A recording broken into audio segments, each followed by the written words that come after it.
Stakeholder mapping. And I know it's getting kind of deep here. I'm going to try not to go too deep. Project and result-based stakeholders.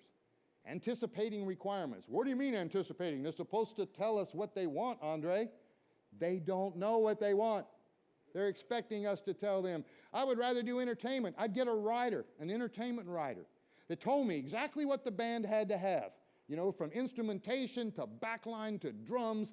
It was all given to me, and all we had to do was provide it. These people we work with in Pro AV don't even know how to ask the questions, but they're expecting it to be professional, in spite of that fact. And that's what drives a lot of AV people nuts. And it's part of our job. Determining importance in communication is very, very difficult. I think I'd mentioned at the beginning. Who's running this show? There's one client, but they have 5 representatives. They have their own problems with themselves, and we're trying to keep everybody happy. In the preparation phase is where we try and weed that out, not in execution, not once we get to show site we'll worry about it. There are certain things we have to worry about long before we get to show site that could hinge the quality of the success or ultimate failure of the gig that you're trying to do.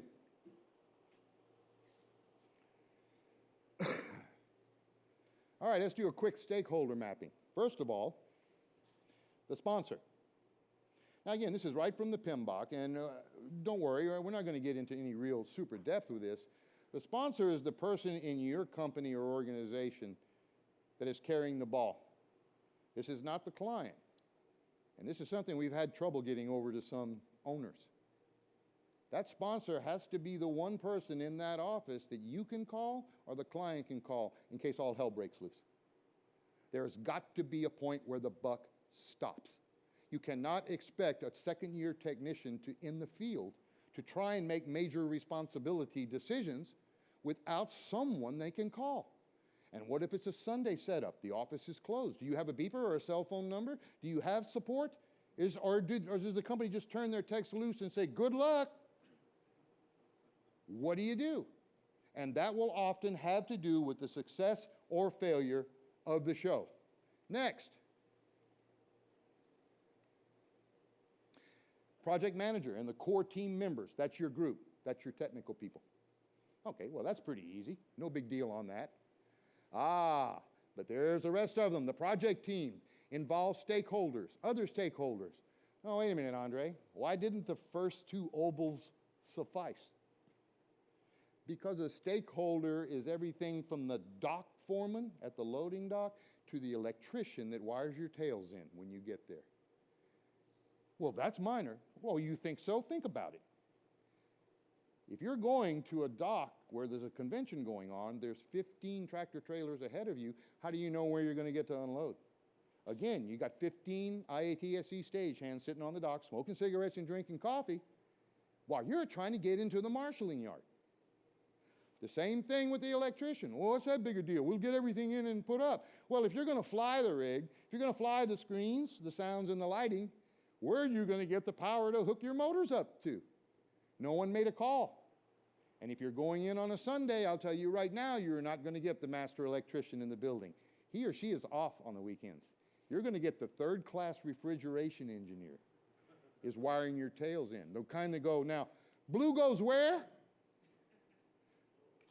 Stop what you're doing. Now, to be honest with you, 30 or 40 years ago, we wired our own power in. Don't ever do that anymore.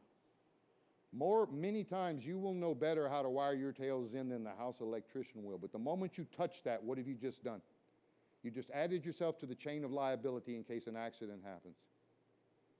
There's times when we're standing over the electrician telling them, you know, all right, this is a 3-phase 208. This goes here, and this goes here. But we don't touch it anymore. We used to wire hot when I started. Performance venues didn't have power just for entertainment. We'd go into the main panel and wire our stuff in while the rest of the building was still on. Took 2 people to do it. We called it the wire hot kit. It was a CAC case we had, and we opened it up. It had electrician's gloves, a bath mat, and a baseball bat. See where I'm going with this, right? Took 2 of us to do it. One guy is wiring the panel, the other guy is standing there with the baseball bat. And if I'm wiring the panel, it is my job to keep talking. If I stop talking for more than 2 seconds, his gig is to break me off that panel. All right? You never want somebody on the crew who doesn't like you to be the second man, by that way. Makes sense? So here I am, all righty, everything's cool. Man, that was a pretty good ride last night. 7 years ago, our fathers brought forth upon this continent a new nation. A couple times I almost had my arm broken off, but you know what? Better to walk around in a cast than be hauled off in a hearse. We don't do any of that anymore. Stay away from the high-end electrics completely. Completely. And we always, your lead technician on the show should have all 3 pieces of test gear that you need for power. This is not a course about power, but someone there has to take responsibility to test the power before you plug that $40,000 digital board in and find out you're hooked to a 240-120 Delta instead of a 208 3-phase. 240-120 Delta has a high leg. One of the high legs to neutral will give you 208 volts. It'll cook anything that was made to take 120. A little thing, but you could see the possible outcomes. I don't trust a house electrician if I don't know him. I want my people to check the power right there. That's part of project management before anything is turned on. Lead tech, project manager, production manager should do that. The extended team, even banquets and catering, is our stakeholders. Because if you were here yesterday, you might have heard me say, we can have the best video, audio, and lighting on the planet, but if they can't serve dinner, who cares? If the client can't eat, they're going to diss the venue and they're going to diss us because they're going to diss everything. I've seen clients not want to pay for anything if something goes wrong, including their hotel rooms. I mean, they come back going, this was all about this was all about that. Well, these are the things we go out of our way, at least on the Pro AV side, to do when we're not dealing with professional entertainers or presenters. A governance structure. Who do you have to make happy? Well, I have to make the client happy. Who's the client? Well, is it the president of the company? Well, he was never down here. She was never down here. All right. Then who have you been dealing with? The meeting planner? Yeah, the meeting planner. Okay, is the meeting planner going to be up on deck and behind that lectern? No. All right, are we going to at least get a rehearsal from the head of the company? Is the CEO at least going to come in, at least walk the stage, run through their PowerPoints, test the microphones, get comfortable? We push that real hard, and you know what? It never happens. The primary presenter never even comes to a rehearsal. We never even see he or she until they're announced and it's time to go up on deck. It's scary sometimes. It can be a real pain in the butt. How about managing the expectations?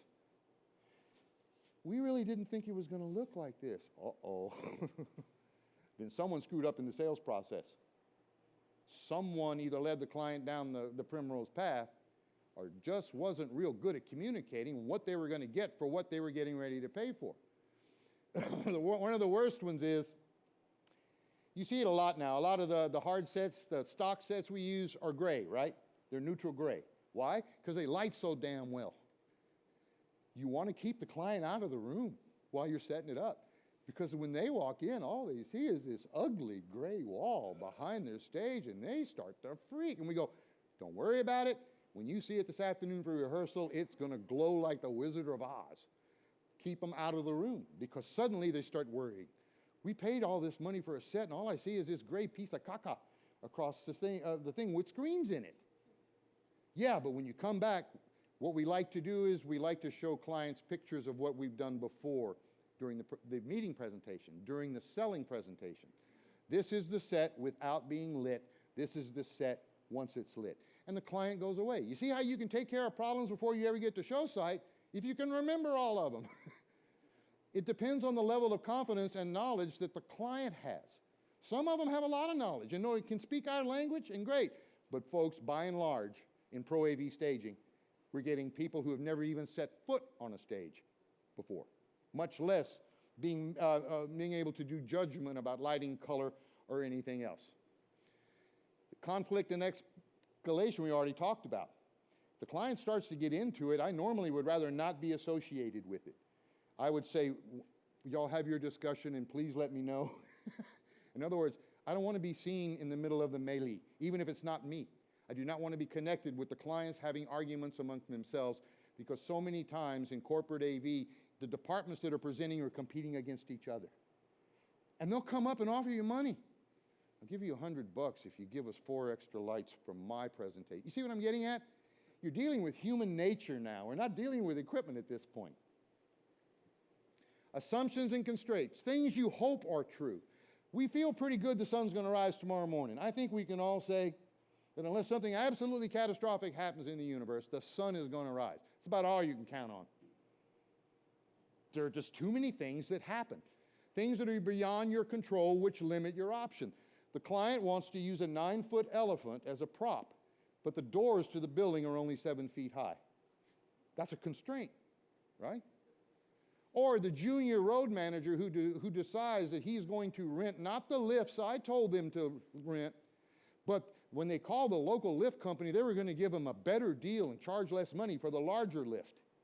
Guess what? The lift won't go through the door. Again, everything stops. You get an electric lift and someone forgets to plug the charger in. You get there the next morning, no work. You can't do anything. And it takes, 8 to 10 hours to charge an electric lift. You got a propane lift. Did you order an extra bottle? You're going to use up all that gas. You're going to get an hour into work tomorrow morning, and that lift's going to stop dead, probably up in the air. It's these little things. These are the things that make our lives difficult. And client sponsor and the project manager have got to validate that these assumptions are real. And you know what? No one wants to. Are you sure these people are going to arrive with the set at 9 o'clock? Yeah, we think so. Oh, no. What do you mean, I think so? Let me call the set company. You tell me what's going on, because I've got my plan. We're in at 8 o'clock in the morning. I'm going to be rehearsal ready by 3 in the afternoon, but I have no control over that set company. What if they show up an hour late? What if, like they said at the thing yesterday, the set is 3 inches too tall to fit under the ceiling? What do? Well, it's not my problem. It is. It's all of our problems. And I've actually, reciprocating saws, cut the bottom 3 inches off of the set so it would fit under the darn ceiling. And you're freaking out going, I can't believe we're doing this. But it happens all the time because there are so many people involved on a large presentation. I'm not talking about a small meeting room, but I'm talking about a general session, a plenary session. 500 to 10,000 people in the room. So